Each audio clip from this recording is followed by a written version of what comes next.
Hi. So, I just read an article that Lysol and Clorox has announced that they are so backlogged with wipes, we shouldn't expect to find any in the store at least for a couple more months. I haven't been able to find Clorox or Lysol wipes in the store since the middle of March. And I still had a tub, but at this point, that has been long gone.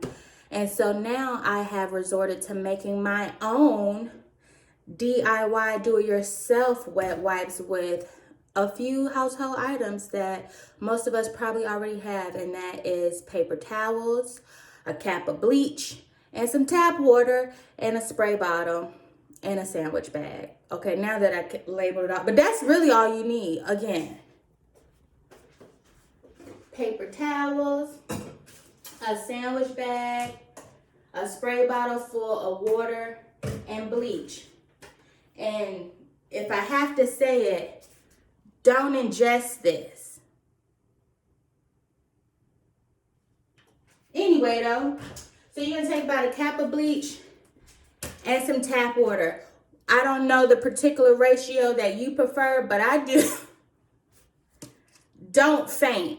Like, don't put too much bleach that you'll faint. Never mix bleach with ammonia unless you want to implode upon yourself. Okay? So that's what's in this little spray bottle. Okay?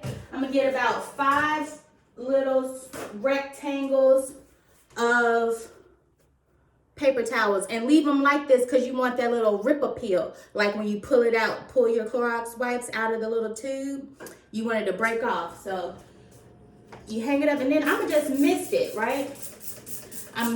This is open, so I'm just gonna mist both sides and get it damp. You don't want it soaking wet. You want it moist. I know a lot of people don't like that word, but moist is a good adjective to describe what you want. You know, do front and back, evenly coated, but you don't want really any dry pieces, but you don't want to oversaturate it, right? So then, don't fold it, but you kind of want to layer it so that they fall nicely on each other and you'd be able to pull it up like how you would a tissue. If I see some dry pieces, I'm just saturate it again. Now that it's clumped. Okay, and then I'm going to take my sandwich bag. Just a regular sandwich bag. I'm going to moisten up the inside, hit it with a couple of squirts, you know, so the atmosphere is moist. I'm gonna put them on up in there. And then I'm gonna seal the air out of it. And I'm gonna seal it up. And then I got my own little wet wipes. And here's the thing.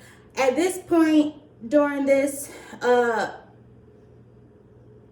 self-isolation quarantine, I have ran out of supplies. I ain't got no more disposable masks. I don't have any more gloves. So I know a lot of us might be in that same predicament, or you really ain't even utilizing the resources that you do have properly. If you have a mask, put it above your nose, okay? It needs to cover your nose and mouth, because the point is we don't want your spit and snot to be able to go out into the atmosphere, and then you don't want to receive anybody else's spit and snot that is being hot chewed or coughed into the atmosphere. That's the point. So we get a task and we get a purpose.